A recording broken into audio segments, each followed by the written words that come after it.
Welcome to week 8. You should have made your test 2 appointment at the Proctoring Test Center. It is week 10, so Monday through Saturday if the testing center is open. March 26th to the 30th is Monday through Friday. The 31st is Saturday, but the testing centers are not always open on Saturday. So any week 10, Monday through Friday, and Saturday if they are open. It is 90 minutes, and then week 16 is the final, and that one is 120 minutes. You won't be able to make that until 30 days before, but that one is the 120 minutes. Same routine, except this time you will get a formula sheet. It is going to be the same one from page 245. Only it won't have any writing on it. They'll give you a blank copy. That's why you should only be using the formulas on this sheet. Okay. Now for test 2, you're going to have extra things down here that you don't need because this is the formula sheet you get for test 2 and test 3. Okay. So to get the days and times you want, be making it now. And please make sure you get to a test review that week and then take the test. Don't take it before you go to a test review.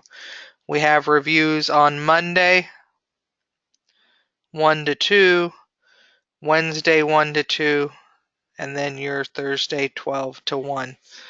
Try to get to a review first and then take the test. I don't care which review you go to, but don't take the test and then come to a review. That makes absolutely no sense at all.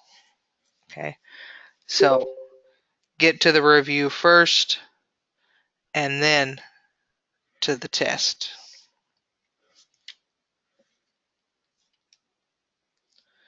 Okay. Any other questions?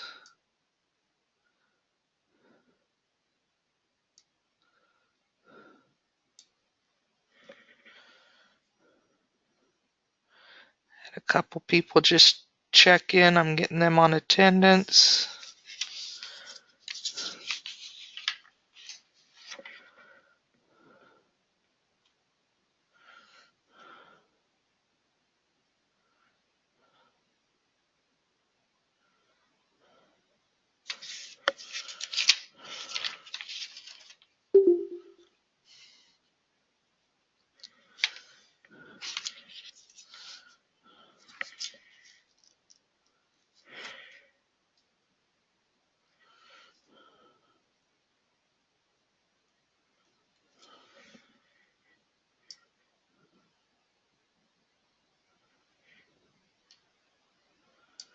Okay. So this week we have section 14 and 15. We're talking about statistics and probabilities associated with statistics. Talking about the normal curve and the empirical rule. Probability area under the curve. These should not be touching here. They come above here. Total probability is 100%, or as a decimal, 1. So that area under that curve is 1. Okay, we've talked about this curve already when we talked about data distribution and skewing. This is symmetric. So what we already know is when it's symmetric, the mean, the median, and the mode are the same. Data is evenly distributed on both sides of the mean, median, and mode, and it makes this bell shape. Now, this is the bell, but it could be a very tall looking bell, narrow, or it could be a very wide, flat bell. That's still a normal curve. Okay. What determines how spread out the data is from the mean? Okay. This one's got the most spread out. This one's the tightest. This one's in the middle. determining that spread, how far spread out it is, that's what we call the standard deviation. Okay? And in this class, they don't make you calculate it by hand. There is a formula. It's not necessarily hard. It's long, a lot of order of operation. They will either tell you the standard deviation or you can use Excel to find it. Okay? So on the test, they're going to have to give it to you because you're not using Excel. In your projects, you have to use Excel to find it sometimes. So one thing that happens, what statisticians know and people in real life use statistics to determine things like insurance rates and all kinds of things, if they collect data and they find out that the data is normally distributed, you have to know that, then something happens. You can expect 68% of your data to lie within plus and minus one standard deviation of the mean.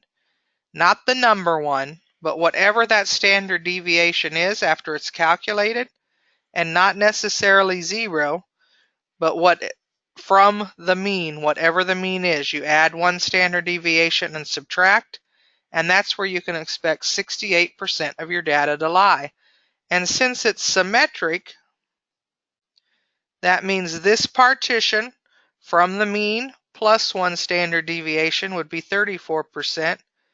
The partition on the other side from the mean minus one standard deviation would be 34%, because combined, that's where you would expect 68% of your data to lie. So if you were randomly guessing, that's where 68% would lie, whatever that situation was, if you know it's normally distributed. That's why they also call the empirical rule the 68, 95, 99.7 rule. Okay? If you go one more standard deviation out on both sides from the mean, you expect 95% of your data to be there. Well, since these partitions have to total 95, 68's always here and it's symmetric, that makes each one of these partitions 13.5% probability, because if you add all four of those, you get 95. Then our rule, we know, 99.7 is plus and minus 3 standard deviations from the mean. Not these numbers. It varies with each situation. Okay? So that means to add up to 99.7, these partitions here and here would be 2.35%. Okay? Since the area under the curve and probability has to add out to up to 100, what that leaves us with is 0.15% on both tails. Those would be the extreme cases, like somebody that's 7'7" or somebody that's 3'8" if we were doing heights. Extremely tall or extremely short to be out here. Now, a lot of people make the mistake, they put 15%. That's 0.15% chance. That's less than 1%. 0.15. Now, your book has on 123 a very nice drawing right here, okay, with the percentages. You will have to know these. Not that hard to learn because they're symmetric. If you know 68 divided by 2, that's 34. Just memorize these other ones. Okay? You will have many test questions. Now these are the symbols. This is the symbol for mean. Okay? That's your mean. This is the symbol for standard deviation. And if you look on your formula sheet for z-score, they're not giving you it in words. It's your data value is x minus the mean, mu, divided by standard deviations. Easy formula, but if you don't memorize what it is, you're going to have to recognize the symbols because they're giving it to you in symbols. Okay. Now, For many of you, this is totally new, so it looks scary, but it's really easy. So let's put some numbers with it and you'll see how easy it is. And it's really real life statistics. The data on time spent studying per week at a community college is normally distributed. So they're giving you that the data is normally distributed. They're telling you the mean. You don't have to find it. They're not giving you the list. Sometime you might get a list of data, have to find the mean and standard deviation using Excel. This time they're giving it to you. So they're telling you the mean is 18 and the standard deviation is 4. Complete the normal curve, our chart.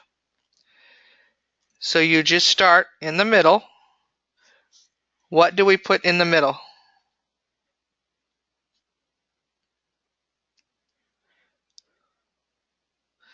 18, the mean. Okay? And then you go plus and minus 1, 2, and 3. And again, these charts aren't copying. They never touch the line. They go right above it. They're not printing right. 1, 2, and 3 standard deviations. Because plus and minus 1 standard deviation, 68% of our data lies. Plus and minus 2 standard deviations, 95%. Plus and minus 3 standard deviations from the mean, 99.7.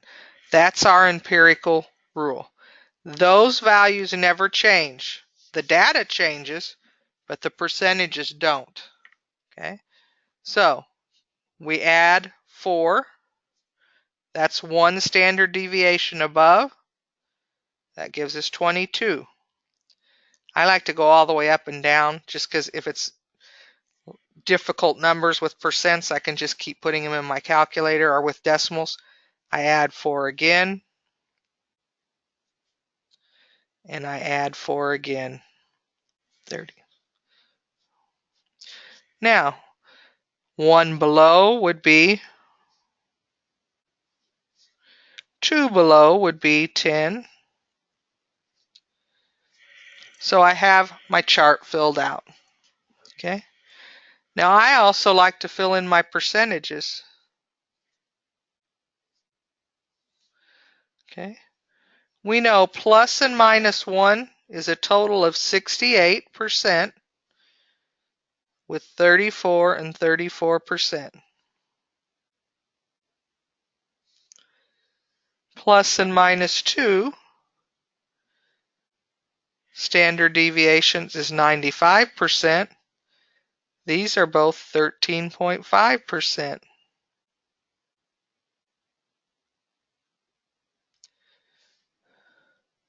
Right? That one wasn't made very well. Okay. And this third partition, when we get down here, 99.7% is plus and minus. Wait a minute, that's 2 right there. So that should be all the way out here to those numbers. That's the 99.7.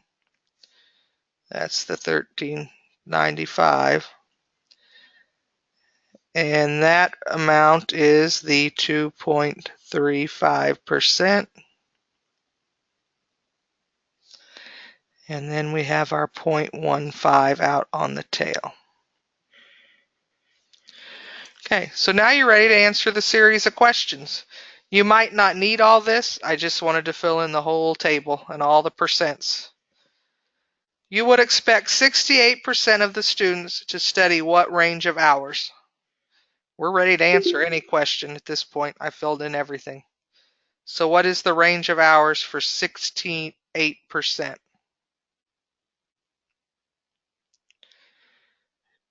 Plus and minus 1%. So it is 14 to 22. 95%. Our rule tells us it's plus and minus 2 standard deviations, so it is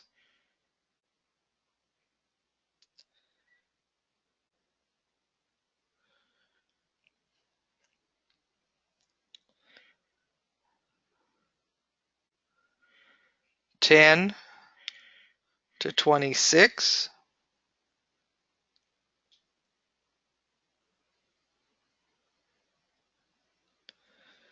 and 99.7 would be plus and minus 3, which is 6 to 30 hours. What percentage would you expect to study more than 22? So that would be from this part to infinity. So what percentages are we adding together?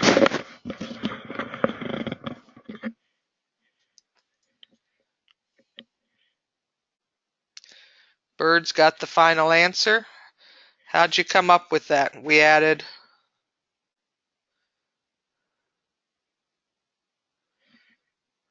13.5,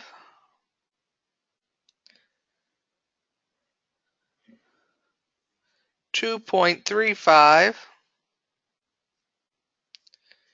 and 0.15.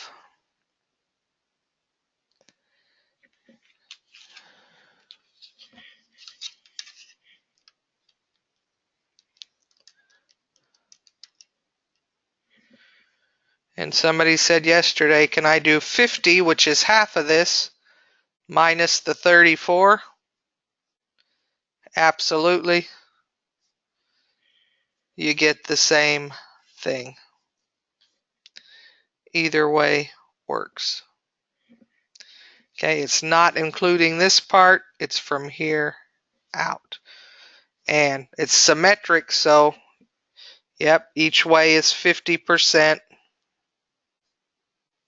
So you can do 50 minus 34, or you can add up these three. Either way works.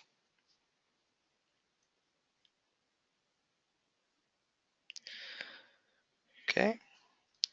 What percentage would you expect to be between 10 and 18?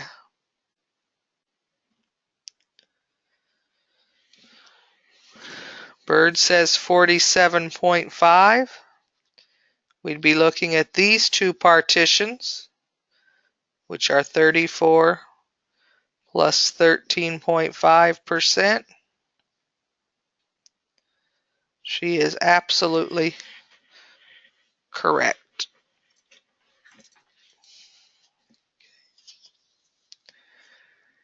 If 200 students were surveyed, how many would you expect to study less than 10 hours? So first you need to find what percent study less than 10 hours. And then you need to take that percent of 200. Okay? So first we need to find the percent less than 10 hours. So that's going from here that way.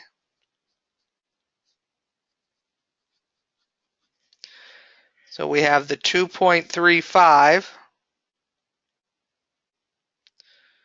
plus the 0.15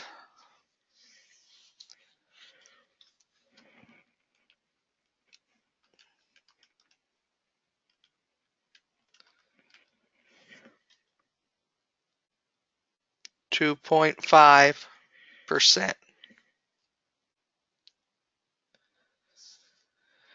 Now, percent of a number, it's up to you how you do that. On this one, you'd have to make it a decimal. A lot of you make mistakes. The proportion method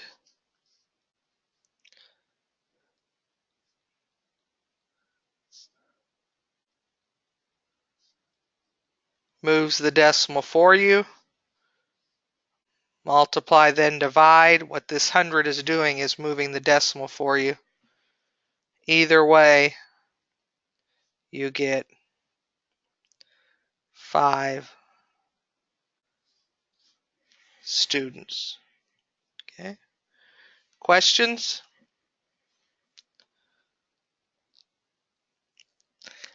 You'll have quiz and test questions of this kind.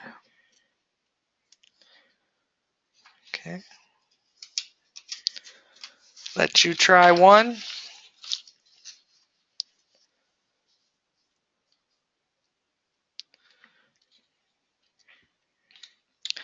Okay, test scores are normally distributed with a mean of 78.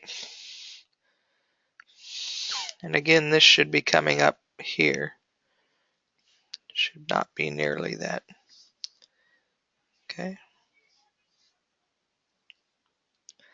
And a standard deviation of 5. Complete the curve and answer the questions.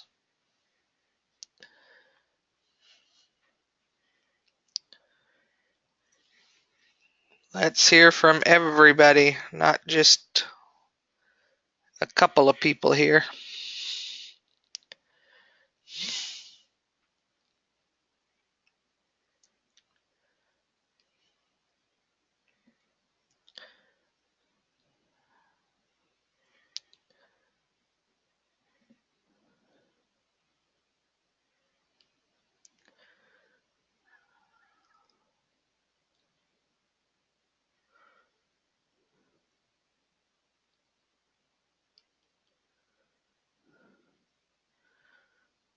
Okay. Bird and Michael have posted. The first step, start with the 78. And Bird says it's 63, 68, 73. So that was -5. And you'll have test questions just like this where you have to go from low to high and fill them in. +5, +5, +5.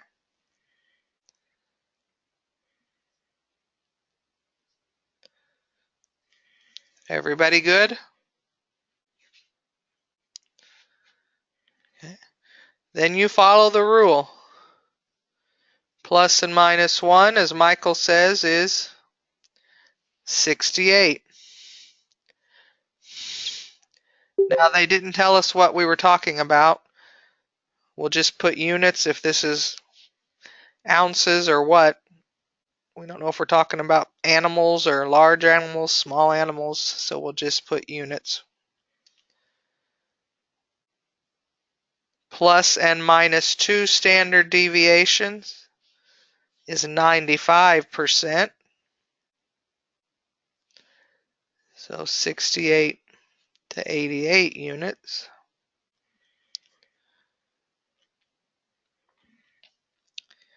And the 99.7 is just plus and -3.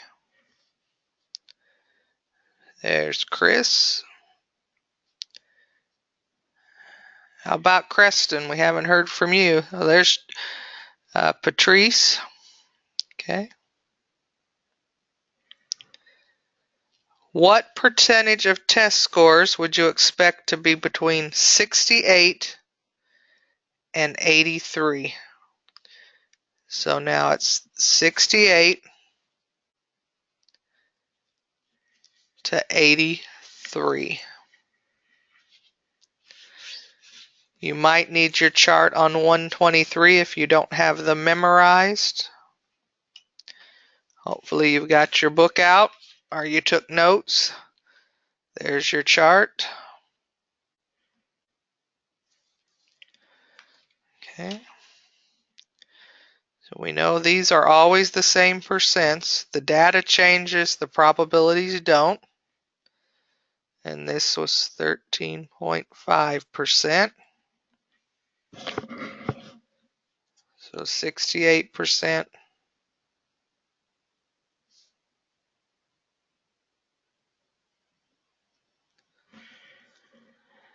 Stacy, Sean, Michael, and Bird got it. Okay. Everybody else see it?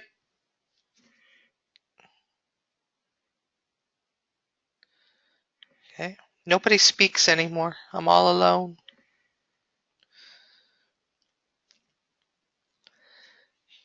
Okay, try 13.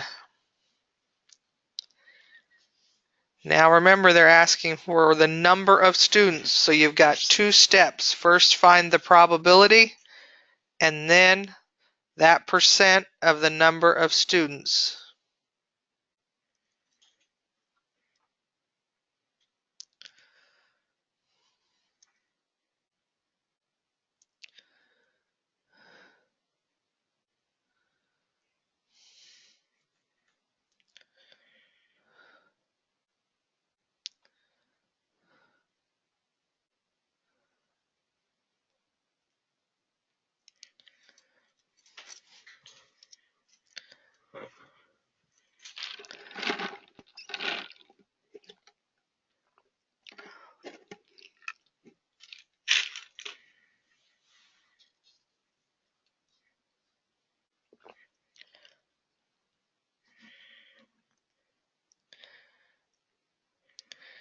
Yeah. 68 is these two, 2.35% and 0.15%.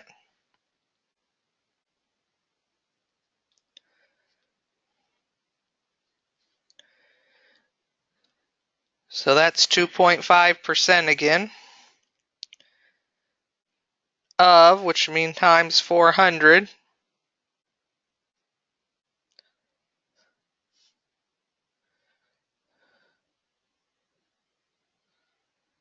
10 students.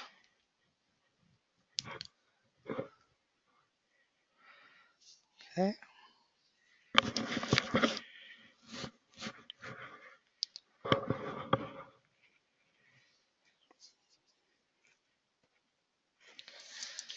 $932, higher than 88. What are the chances? Probability.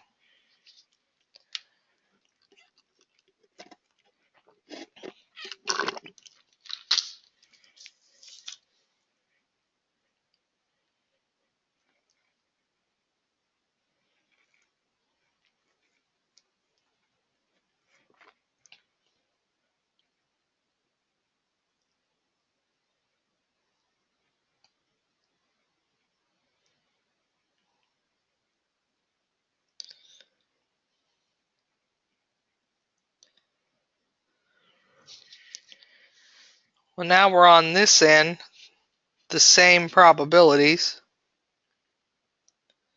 just on the other side.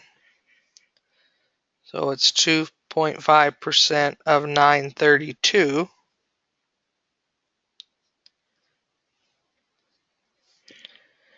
It was 23.3, so about 23 students. Okay. Now, the empirical rule is an estimate. It's a good visual, but it does you no good if somebody asked you what's the probability between 75 and 87. This won't help you, because the only thing the empirical rule does is give you values that are plus and minus 1, 2, and 3 standard deviations. It doesn't do things in the middle. Okay? You can't say halfway divide it by 5 because the curve isn't divisible by 5. This is more than this halfway. You can't do that. Okay? Doesn't mean you can't find it. That's calculus is area under a curve. You can find it, but the empirical rule won't let you find it. Okay? And you're not going to be doing calculus, and nobody wants to figure it out each time. So that's what this z-score is all about. Okay, a z-score, all it is it tells you how many standard deviations any data value is from the mean, and then tables have been composed already that tell you the probabilities associated with any z-score. And these are actually much more accurate than this estimate. Okay, this is a good estimate. This is probability tells you much more. It's much more accurate. And other tables get more accurate than this. They're taken out to many more decimal places. Okay. This table also just gives us, where we're looking at both ends, it just always gives us the area below. Okay. The data of being less than to the left, the probability of being under. If you want the probability to the right, you have to do 1 minus, because remember the total area is 100% or 1 as a decimal. So if you want the other end, you have to do 1 minus. This table is always the area to the left. Okay? But the first part is understanding a z-score. Very simple formula.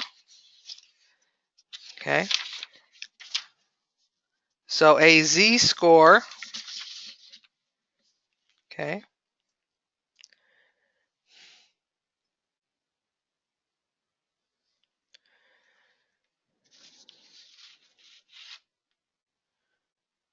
somewhere I should have had on there. All a z-score tells you is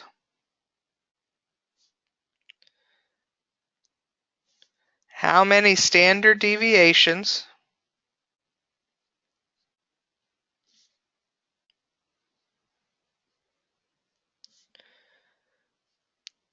a data value you're considering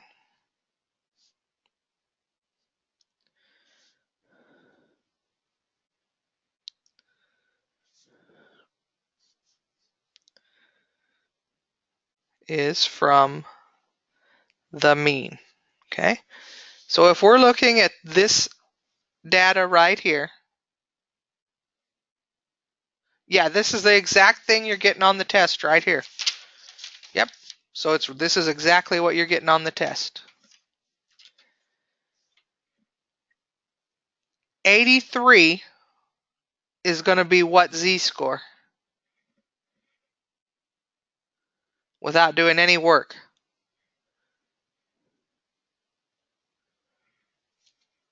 We already did this. This is 1 standard deviation from the mean, so an 83 has a z-score of 1. Yep. An 88 has a z-score of 2, and a 93 has a z-score of 3. Okay. Any data values above the mean are going to be positive. Any data values below the mean are going to be negative. So 73 will have a z-score of -1. 68 will have a z-score of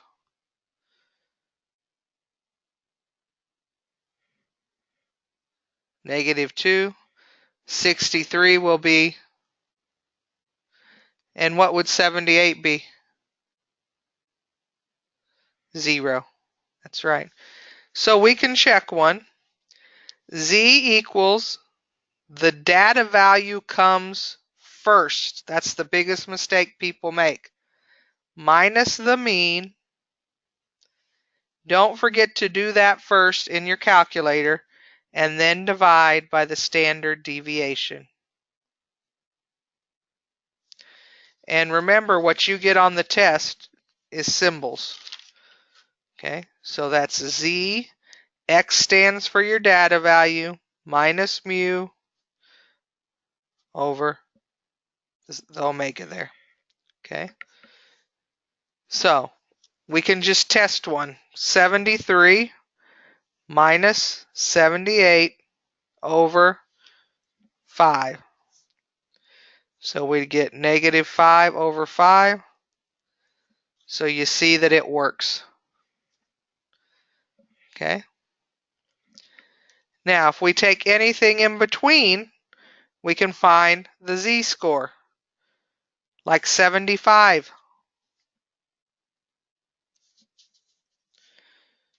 75 minus 78 over 5 equals, and it should be negative because it's below the mean, 0.6. Okay, everybody see that? Now, what's the probability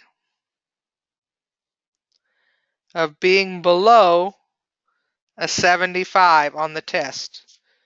Okay, probability of being below.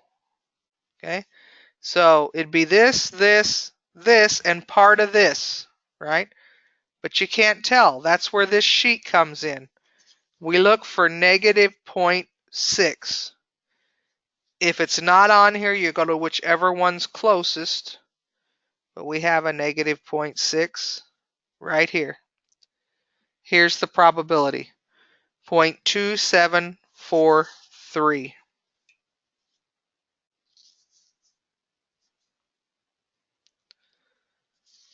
Okay, so the probability of scoring below a 75, this is a decimal form to make it a percent. Remember, this always tells us, this sheet always goes to the left. If they wanted to know the probability of scoring higher,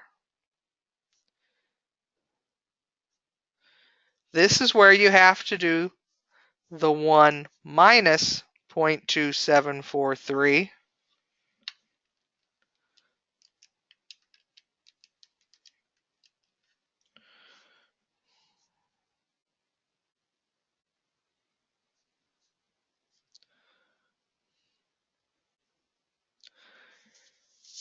And we get 72.57% because they have to add to 100.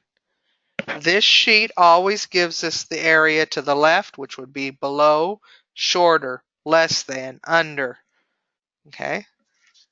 If you need above, scores higher, is taller than, is more than, weighs more than, lasts longer than, you have to do 1 minus what's on the sheet. Okay? Is that making sense? The table is always the area to the left. If you need the area to the right, you have to do 1 minus. And in real life, you have to subtract both ends a lot of times, okay, to get things in between. I don't think any of your questions ask you for in between. They just ask you over or under, not to subtract off both ends. Okay. So let's let you find a couple of z-scores here. Okay. Try a couple of z-scores. These are just the z-score, not the probability. I just want you to find the z-score first.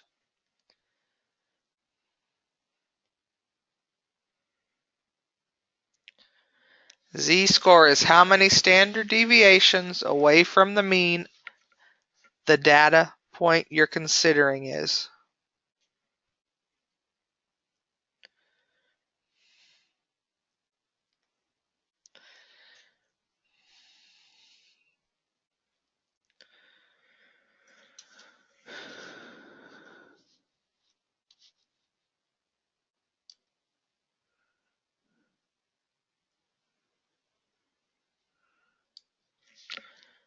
Okay.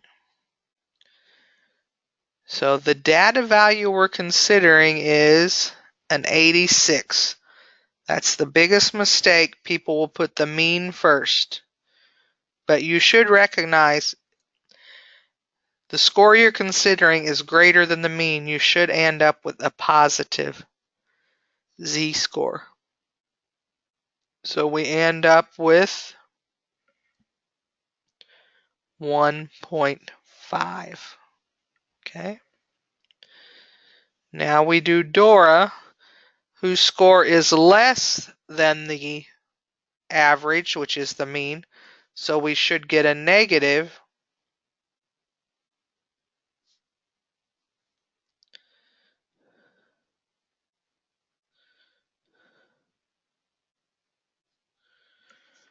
and we get a negative.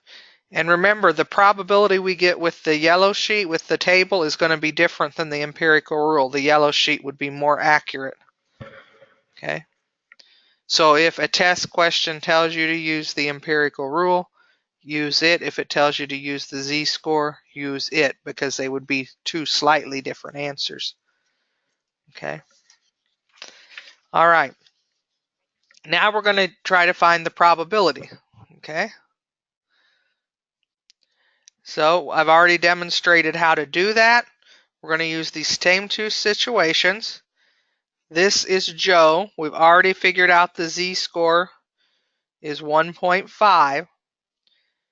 What is the probability of scoring lower than Joe with a z-score of 1.5? So hopefully you have your table. If not, I'll put it up so you can find the probability associated with 1.5.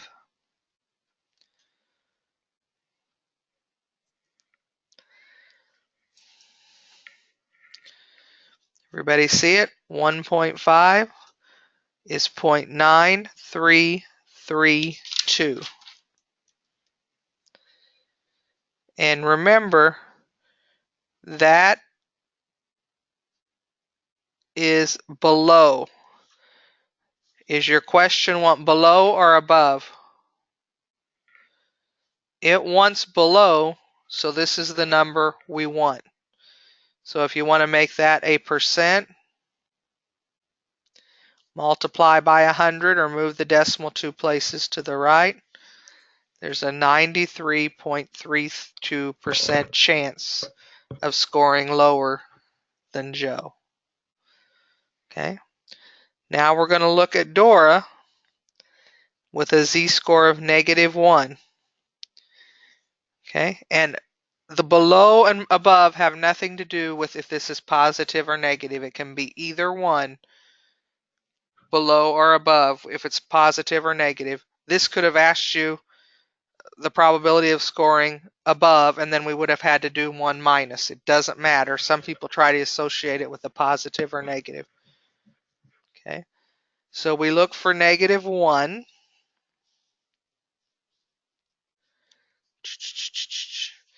And it's 0.1587. Okay.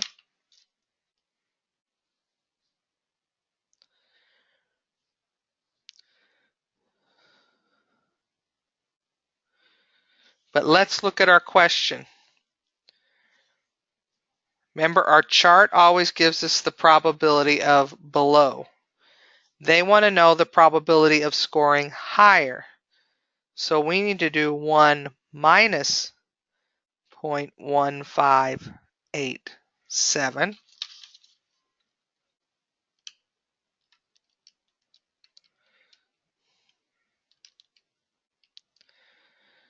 And we get 0.8413.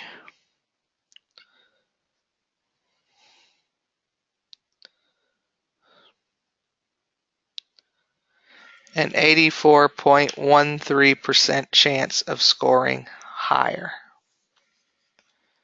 Okay.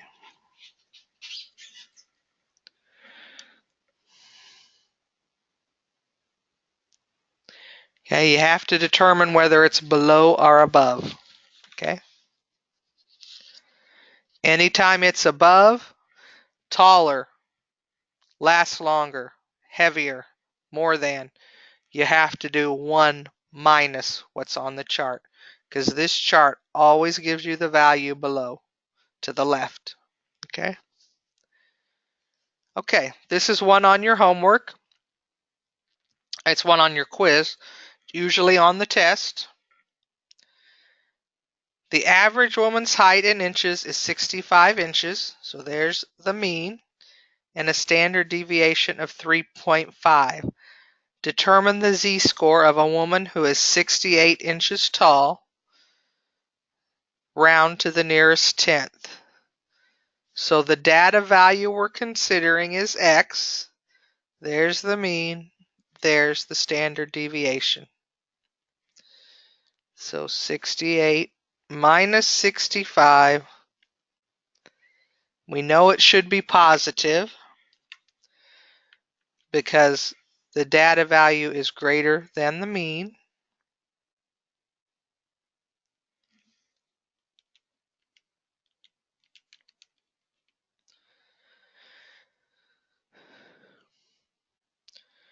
Round to the nearest tenth,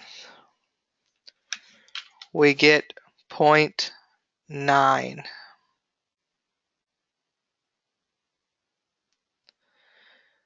The homework varies. Most of them say they want it as a percent, and in 14 it says write the percent on the first one, and in 15 it says write as a percent but leave the percent symbol off.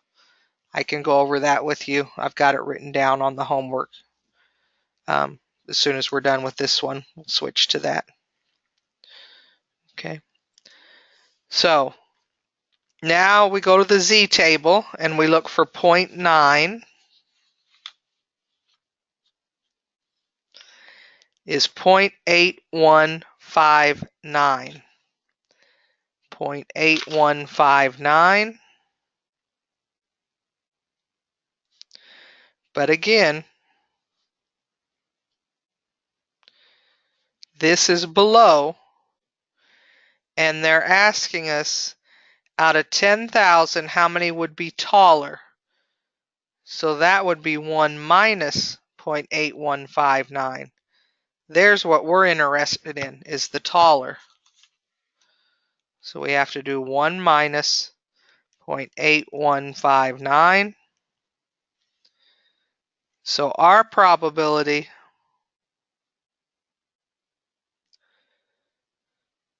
but there's really no need to change to percent because it wants to know out of 10,000. So we multiply by 10,000 and we get 1,841 women.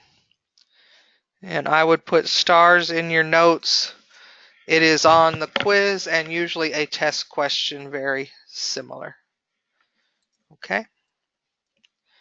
Take good notes, people. Study them. Okay, to your homework. Okay, question 1, I think you said you figured out. Now, question 1 was a less than, or was it 2 that you had a question with? Question 1 was a less than. So you found the z-score is negative 1.5. You look at negative 1.5, and it's 0.0668, and it says as a percent, so we make it 6.68, but they want no percent symbol. So that percent symbol may be what's throwing you off. So it wants the 6.68 with no percent symbol. Okay. Whereas on 14, somewhere I have it, 14, you either had to put a decimal or you had to put the percent symbols in on that one. So that was the part there. Okay. And then the rest said after that one were without a percent sign. After that first one. From then on out, it was without a percent sign. The first one, if you did a percent, you had to put the percent sign. After that, it was without a percent sign. Okay. So, are you good on this one now?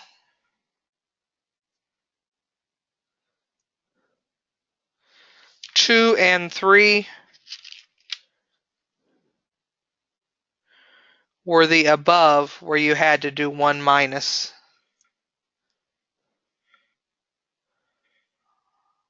On those. Does anybody want to see 2 or 3?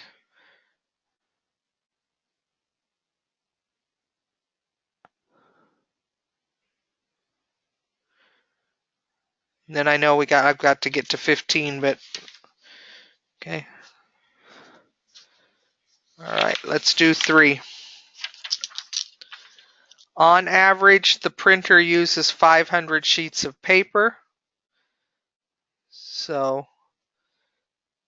our mean is 500. Standard deviation is 10. What is the probability that the printer uses more than 508? Anytime we're doing more than, it's going to be 1 minus that probability. Okay? But first we need to find the z-score. So it's our data value minus the mean divided by 10.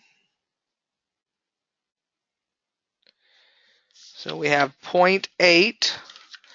So we go to our z-score, 0.7881.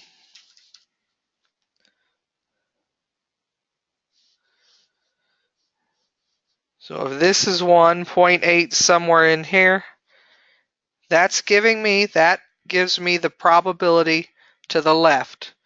But this wanted more. This is what we're looking for. We're looking for to the right. So we have to do 1 minus 0.7881, which is equal to 0.2119.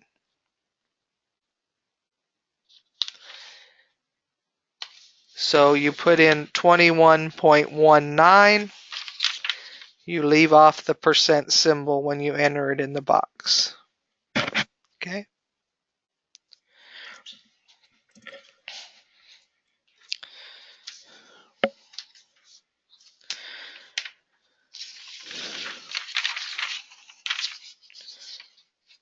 Okay, 15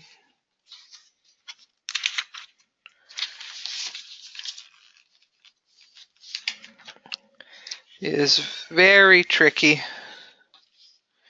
You have to go backwards. If you notice, they're giving you a percent. Okay, they're saying you're in the lowest 1%. What is your salary? So you're looking for the data value. You know the mean.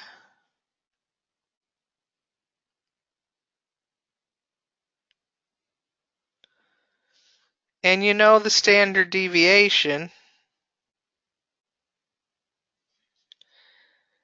So we're looking at most of the z-score formula.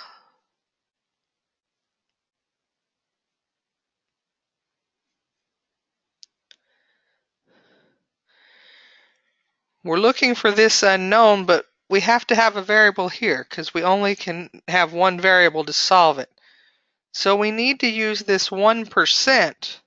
If you know the probability is 1%, you're in the lowest 1%, make that a decimal, and work backwards to get your z-score. Very tricky. So now we have to come over here and find the z-score that goes with 1%, 0.0100. So you just go up and down.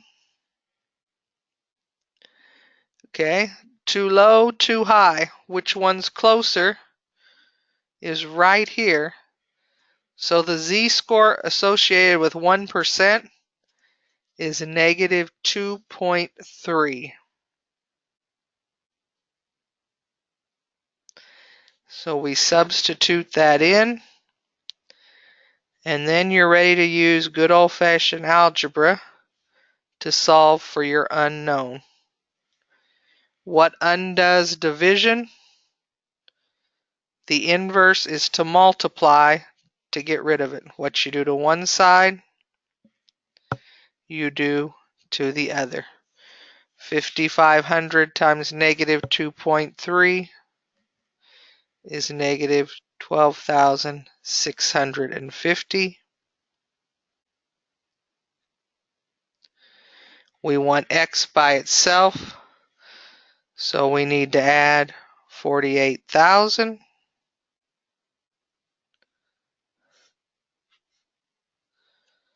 So that's 48,000 minus the 12,650, and we get the salary is 35,350. Anybody that got that, I'm very impressed that you figured that out, because you really had to work backwards to figure out to get the z-score off of the table. Okay. I don't expect one like that on the test. I haven't gone over your tests this year to see if they've put one in. It's normally not like that, but I would warn you ahead of time if there was anything like that on there. I do like it. It's a puzzle, but I do not anticipate that on the test. So just take good notes and you can get through that one in your homework. Any other questions? You do not have class next week. It is spring break. I just got a note last night. They are having Passy downtown only some hours. So if you want to get ahead, if you're feeling overwhelmed, they usually have very few people. If you want to get your project done, they'll work with you on that. So I'll put that out here in a few minutes, the schedule for when they're going to be there. But you do not have class. You have no additional assignments other than what you have this week to finish for this week. And then we come back the next week. Just prepare for the next week as you normally would, starting on Sunday of the next week or Saturday. Any questions? Have a good break.